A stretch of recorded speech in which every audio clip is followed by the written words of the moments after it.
ओम शांति। आज 20 अगस्त 2026 की बाबा की मुरली सुनते हैं। आज बाबा ने कहा, मीठे बच्चे, बाप आए हैं तुम्हें इस पाप की दुनिया से निकाल चैन की दुनिया में ले जाने। बाप द्वारा तुम्हें सुख शांति की दो सौगातें मिली हैं। आज की मुरली का प्रश्न है, सारी दुनिया में सच्ची सच्ची नंस तुम हो, सच्ची नंस किसे कहेंगे? उत्तर, सच्ची नंस वह जिनकी बुद्धि में एक की याद हो, अर्थात नन बट वन। वे अपने को भल नंस कहलाती हैं, लेकिन उनकी बुद्धि में सिर्फ एक क्राइस्ट की याद नहीं, क्राइस्ट को भी गॉड का बच्चा कहेंगे। तो उनकी बुद्धि में दो हैं और तुम्हारी बुद्धि में एक बाप है। इसीलिए तुम सच्ची सच्ची नंस हो। तुम्हें बाप का फरमान है, पवित्र रहना है। ओम शांति। आज की मुरली में बाबा सबसे पहले हमारा ध्यान इस बात पर दिलाते हैं कि वास्तव में सुनने वाली आत्मा है। शरीर केवल आत्मा का साधन है। जब हम अपने आप को शरीर मानते हैं, तो हमारी पहचान नाम, रिश्ते, पद और परिस्थितियों से जुड़ जाती है। लेकिन जब हम अपने आप को आत्मा समझते हैं, तो हमारी दृष्टि बदल जाती है। इसीलिए बाबा बार बार आत्म अभिमानी बनने की शिक्षा देते हैं। आत्मा और परमात्मा एक नहीं है, आत्माएं अनेक हैं, जबकि परमात्मा एक है। इसी तरह कोई भी मनुष्य स्वयं भगवान नहीं बन सकता। परम पिता परमात्मा अलग सत्ता है और हम सभी उनकी संतान हैं। अभी हम ब्राह्मण जीवन में हैं। बाबा समझाते हैं कि ब्राह्मण और देवता की स्थिति अलग है। ब्राह्मण इस समय पढ़ाई पढ़ रहे हैं और आगे चलकर इसी पढ़ाई और पुरुषार्थ के आधार पर देवता बनेंगे। इसीलिए अभी अपनी वर्तमान स्थिति को समझना जरूरी है। हमें ये नशा होना चाहिए कि हम परमात्मा के विद्यार्थी हैं और हमारे सामने बहुत ऊंचा लक्ष्य है। आत्मा इस शरीर को लेकर अपना पार्ट बजाती है। जैसे कोई कलाकार नाटक में अलग अलग पोशाक पहनकर अलग अलग भूमिका निभाता है, वैसे ही आत्मा भी अलग अलग शरीर धारण करके इस बेहद के ड्रामा में अपना पार्ट निभाती है। शरीर बदलता है, लेकिन आत्मा का पार्ट चलता रहता है। आत्मा का असली घर ये दुनिया नहीं, बल्कि परम धाम है, जिसे शांति धाम कहा जाता है। वहां आत्माएं अपने मूल स्वरूप में शांत रहती हैं और फिर यहाँ आकर अलग अलग शरीर लेकर अपना पार्ट बजाती हैं। बाबा समझाते हैं कि आत्मा ही शरीर के द्वारा कर्म करती है। अच्छे या बुरे संस्कार भी आत्मा में ही रहते हैं। इसीलिए जब हम किसी व्यक्ति को केवल उसके शरीर, नाम या व्यवहार से देखते हैं, तो हम वास्तविक पहचान को भूल जाते हैं। आत्मा पहले देह अभिमान में आती है और फिर धीरे धीरे दूसरे विकार भी जीवन में प्रवेश करते हैं। देह अभिमान के कारण ही आत्मा स्वयं को शरीर समझने लगती है और फिर काम, क्रोध, लोभ, मोह और अहंकार जैसी कमजोरियों में फंसती चली जाती है। जिस आत्मा में विकार नहीं होते, उसे निर्विकारी कहा जाता है। बाबा हमें उस समय की याद दिलाते हैं जब भारत में देवी देवता धर्म था। उस समय जीवन में पवित्रता थी, इसीलिए शांति और संपन्नता भी थी।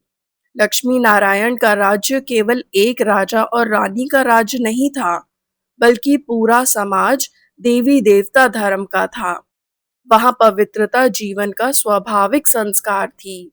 इसी कारण उस समय भारत सुख और शांति की भूमि था। आज की मुरली का मुख्य भाव भी यही है कि आत्मा बेचैनी से निकलकर चैन की दुनिया में जाना चाहती है। गीत में भी आत्मा यही पुकार करती है कि बाबा मुझे ऐसी जगह ले चलो जहां चैन और शांति मिले। बाबा बताते हैं कि वास्तविक चैन की दो अवस्थाएं हैं, शांति धाम और सुख धाम। शांति धाम आत्मा का मूल घर है और सुखधाम वह दुनिया है जहाँ आत्मा पवित्र होकर जीवन मुक्त अवस्था का अनुभव करती है। परमात्मा कल्प कल्प संगम युग पर आकर मुक्ति और जीवन मुक्ति की सौगात देते हैं। लेकिन ये सौगात केवल सुनने से प्राप्त नहीं होती, इसके लिए पुरुषार्थ करना पड़ता है। बाबा कहते हैं कि हम 84 जन्मों का पाठ बजाते आए हैं और अब फिर से नई दुनिया में जाने का समय है। जो आत्माएं पूरी पढ़ाई नहीं पढ़ती, वे नई दुनिया में भी ऊंच पद नहीं पा सकती। कोई बाद में आ सकता है, लेकिन पद की ऊंचाई उसके पुरुषार्थ पर निर्भर करती है। इसीलिए संगम युग का हर दिन बहुत मूल्यवान है। बाबा हमें ये भी समझाते हैं कि आज मनुष्य अपनी वास्तविक विरासत को भूल गया है। सतयुग में भारत सुखी था, लक्ष्मी नारायण का राज्य था और दुख तथा बेचैनी का नाम नहीं था। आज वही भारत अनेक हिस्सों में बट गया है और लोग छोटी छोटी बातों पर आपस में संघर्ष करते हैं। इसीलिए बाबा हमें अपने पुराने श्रेष्ठ स्वरूप की याद दिलाकर फिर से उस स्थिति को प्राप्त करने का पुरुषार्थ कराते हैं। इस समय हम ईश्वरीय संप्रदाय के बन रहे हैं और बाकी दुनिया आसुरी संप्रदाय के प्रभाव में है।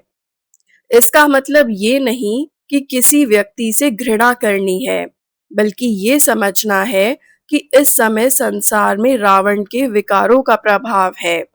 मनुष्य अपने वास्तविक पिता और अपनी वास्तविक विरासत को भूल चुका है। इसी कारण जीवन में अशांति और दुख बढ़ते जा रहे हैं।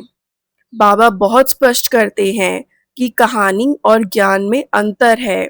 बहुत लोग धार्मिक कथाएं सुनते हैं, लेकिन कथा सुनने से आत्मा की सद्गति नहीं होती। सच्चा ज्ञान तो वह है जो आत्मा को उसके वास्तविक स्वरूप और परमात्मा से उसका संबंध समझाए। ये ज्ञान देने वाला एक ही परम पिता परमात्मा है। इसीलिए बाबा कहते हैं कि ज्ञान से सद्गति मिलती है और ज्ञानदाता एक ही है। परमात्मा हमारे बाप भी हैं, शिक्षक भी हैं और सद्गुरु भी हैं। बाप के रूप में वह हमें स्वर्ग की विरासत देते हैं। शिक्षक के रूप में वे हमें पढ़ाई पढ़ाते हैं और सद्गुरु के रूप में हमें सही रास्ता बताते हैं। आज हम जिन कर्मों और विकारों के बंधन में फंसे हुए हैं, उनसे बाहर निकलने का रास्ता भी वही बताते हैं। इसीलिए बाबा को जीवन का मार्गदर्शक मानकर उनकी श्रीमत पर चलना ही हमारा सच्चा पुरुषार्थ है। बाबा अशुद्ध और शुद्ध कामनाओं का अंतर भी बताते हैं। रावण के प्रभाव में मनुष्य की कामनाएं अशुद्ध हो जाती हैं। अशुद्ध इच्छा मनुष्य को विकारों की ओर ले जाती है और थोड़े समय के सुख के बाद दुख देती है। इसके विपरीत परमात्मा हमें शुद्ध कामनाएं रखना सिखाते हैं। सबसे श्रेष्ठ इच्छा यही होनी चाहिए कि हम पवित्र बने और पवित्र दुनिया के अधिकारी बने। पवित्रता के बिना स्वर्ग की प्राप्ति संभव नहीं है। सतयुग में विकारों का नाम नहीं था। लक्ष्मी नारायण संपूर्ण निर्विकारी थे।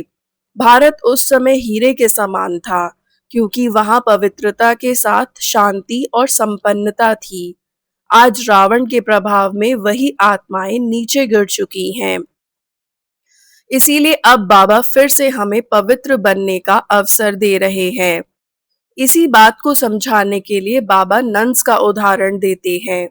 दुनिया में नंस पवित्र जीवन जीने का संकल्प करती हैं, लेकिन बाबा कहते हैं कि सच्ची नंस वे ब्राह्मण आत्माएं हैं जिनकी बुद्धि में केवल एक की याद है। यही है नन बट वन। गृहस्थ जीवन में रहते हुए भी अगर बुद्धि केवल एक शिव बाबा से जुड़ी है, तो वही सच्ची नन की स्थिति है। इसका संबंध बाहरी वेश से नहीं, बल्कि बुद्धि की लगन और जीवन की पवित्रता से है। यहाँ बाबा एक बहुत गहरी बात समझाते हैं कि हमारी बुद्धि में एक परमात्मा की याद होनी चाहिए। यदि किसी व्यक्ति, वस्तु, संबंध या वैभव की याद परमात्मा की याद से अधिक शक्तिशाली हो जाती है, तो हमारी बुद्धि भटकने लगती है। इसीलिए सच्ची प्रीत एक ही परमात्मा से होनी चाहिए। बाकी सभी संबंधों को निभाना है, लेकिन बुद्धि की मुख्य लगन एक बाप से हो। बाबा पवित्रता के मामले में किसी भी प्रकार की छिपावट को स्वीकार नहीं करते। यदि कोई आत्मा विकार में जाती है और फिर भी कहती है कि मैं पवित्र हूँ, तो वह वास्तव में स्वयं को ही धोखा दे रही है। धर्मराज के सामने कोई बात छिप नहीं सकती। इसीलिए अपनी गलती को स्वीकार करना कमजोरी नहीं है, गलती को छिपाते रहना कमजोरी है। यदि कोई भूल हो भी गई, तो सच्चाई से उसे पहचान कर सुधार की दिशा में बढ़ना चाहिए। बाबा ये भी बताते हैं कि कुछ लोग पवित्रता की बात सुनते हैं, पवित्र बनना चाहते भी हैं, लेकिन अपनी पुरानी आदतों को छोड़ नहीं पाते। ऐसे में केवल इच्छा करना काफी नहीं है, पवित्रता को जीवन का हिस्सा बनाना होगा। यदि कोई व्यक्ति पवित्रता के वातावरण में आता है, लेकिन बार बार अपने पुराने विकारों को दोहराता है, तो इससे वातावरण भी प्रभावित होता है। इसीलिए अपने आचरण की जिम्मेदारी समझना बहुत जरूरी है। खान पान और रोजमर्रा की परिस्थितियों में भी बाबा प्रैक्टिकल युक्ति बताते हैं। अगर किसी जगह परिस्थितियां पूरी तरह अपने अनुसार नहीं हैं, तो इसका मतलब ये नहीं है कि अपनी जिम्मेदारियां छोड़ दी जाएं। नौकरी या परिवार से भागना समाधान नहीं है। समझदारी से रहते हुए अपनी पवित्रता को सुरक्षित रखना है। यही गृहस्थ जीवन में पवित्र रहने की वास्तविक परीक्षा है। बाबा बताते हैं कि सन्यासी घर बार छोड़कर पवित्र रहने का प्रयास करते हैं, लेकिन हमारा मार्ग अलग है। हमें गृहस्थ व्यवहार में रहते हुए पवित्र बनना है। दुनिया के बीच रहते हुए भी अपनी बुद्धि परमात्मा से जोड़कर रखना ही वास्तविक योग है। यही कारण है कि ब्राह्मण जीवन में पवित्रता को बहुत ऊंचा स्थान दिया गया है। इसके बाद बाबा परमात्मा के साकार माध्यम में आने की बात स्पष्ट करते हैं। लोगों को ये प्रश्न होता है कि भगवान मनुष्य के शरीर में कैसे आ सकते हैं। बाबा समझाते हैं कि पतित दुनिया में आकर ही पतित आत्माओं को पावन बनने का रास्ता बताया जा सकता है। परमात्मा साधारण वृद्ध तन का आधार लेकर ज्ञान देते हैं। इसीलिए ये समझना जरूरी है कि जो हमें एक परमात्मा की याद और पवित्र बनने की शिक्षा दे रहा है, वही पतित पावन है। मामेकम याद करो, इस पूरी शिक्षा का बहुत महत्वपूर्ण आधार है। एक परम पिता परमात्मा को याद करने से आत्मा की पुरानी विकर्मों की परतें कम होती जाती हैं। योग की अग्नि आत्मा को भीतर से शुद्ध करती है। पतित भी आत्मा ही बनती है और पावन भी आत्मा को ही बनना है। इसीलिए पवित्रता का संबंध केवल शरीर से नहीं, आत्मा की स्थिति से है। बाबा आत्मा की पुरानी स्थिति और आज की स्थिति का अंतर भी बताते हैं। आत्मा पहले 16 कला संपूर्ण और पवित्र थी। धीरे धीरे वह नीचे आती गई और आज पतित अवस्था में पहुंच गई है। अब परमात्मा फिर से आत्मा को उसके श्रेष्ठ स्वरूप में ले जाने आए हैं। इसीलिए ये समय केवल दुनिया को देखने का नहीं, बल्कि स्वयं को बदलने का समय है। इसी संदर्भ में बाबा काम चिता और ज्ञान चिता का उदाहरण देते हैं। विकारों के कारण आत्मा काम की चिता पर बैठकर पतित बनती है। अब परमात्मा ज्ञान देकर उसी आत्मा को ज्ञान की चिता पर बैठाते हैं, ताकि वह पावन बन सके। इसीलिए हमें विकारों के आकर्षण से ऊपर उठकर ज्ञान और योग को जीवन का आधार बनाना है। भारत में पहले पवित्र प्रवृत्ति मार्ग था। उसका अर्थ है कि परिवार और गृहस्थ जीवन था, लेकिन उसके साथ पवित्रता भी थी। आज वही प्रवृत्ति मार्ग अपवित्र हो गया है। इसीलिए घर में रहते हुए दोनों को मिलकर पवित्रता का पुरुषार्थ करना है। यदि दोनों जीवन साथी पवित्रता और ज्ञान को महत्व देंगे, तो गृहस्थ जीवन में आत्मिक उन्नति का साधन बन सकता है। बाबा ये भी समझाते हैं कि हर आत्मा को उसके कर्मों के अनुसार शरीर मिलता है। इसीलिए ये जरूरी नहीं है कि आज जो पति पत्नी है, अगले जन्म में भी वही संबंध बना रहे। हमें इस बात में अत्यधिक मोह में नहीं फंसना चाहिए। अभी हमारी बुद्धि में भविष्य का लक्ष्य होना चाहिए। हमें मम्मा बाबा के समान बनना है और लक्ष्मी नारायण के श्रेष्ठ पद को प्राप्त करना है। बाबा कहते हैं कि चैन की वास्तविक दुनिया स्वर्ग है। आज जब कोई मरता है तो लोग कहते हैं कि वह स्वर्ग चला गया, अर्थात अब दुख से मुक्त होकर चैन में चला गया। लेकिन वास्तविक स्वर्ग क्या है और वहां कैसे जाना है, ये ज्ञान अभी हमें मिल रहा है। इसीलिए केवल किसी के मरने पर स्वर्ग गया कहने से बात पूरी नहीं होती। स्वयं स्वर्ग का अधिकारी बनने का पुरुषार्थ करना है। इसके लिए सबसे सरल विधि है, अपने आप को आत्मा समझो और बाप को याद करो। जब शरीर की याद ज्यादा होती है तो शरीर से जुड़े संबंध, मोह और परेशानियां भी बुद्धि में आती हैं। लेकिन जब आत्मा अपनी पहचान में स्थित होती है तो बुद्धि बाप की ओर चली जाती है।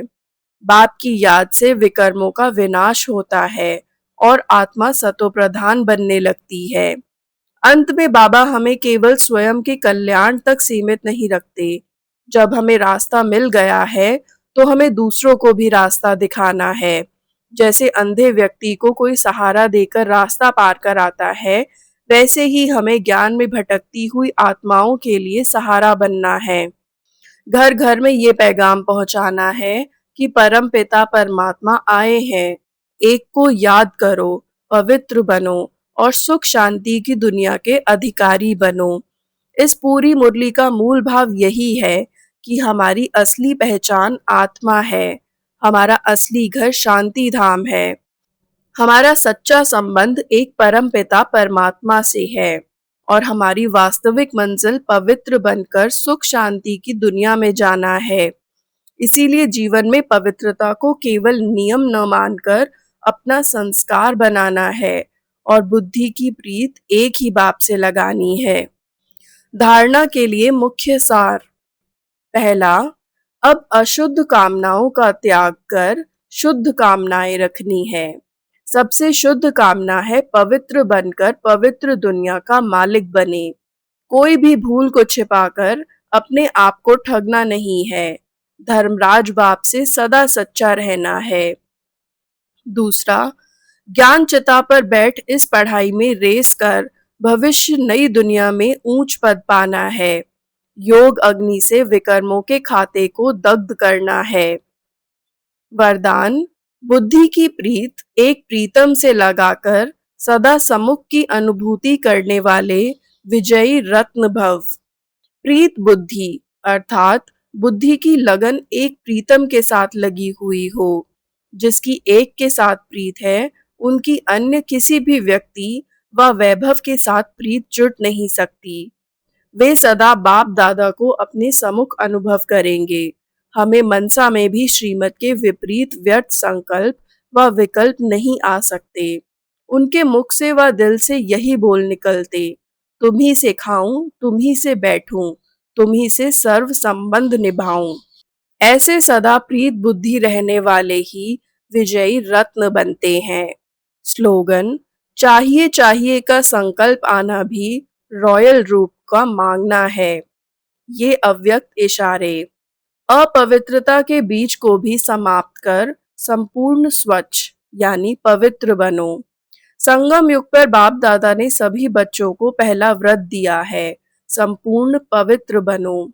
ये पवित्रता का व्रत सिर्फ ब्रह्मचर्य का व्रत नहीं है, लेकिन ब्रह्मा बाप समान हर बोल में पवित्रता का वाइब्रेशन समाया हुआ हो, हर संकल्प में पवित्रता का महत्व हो, हर कर्म में कर्मयोगी जीवन का अनुभव हो। इसको कहा जाता है ब्रह्मचारी सो ब्रह्माचरी।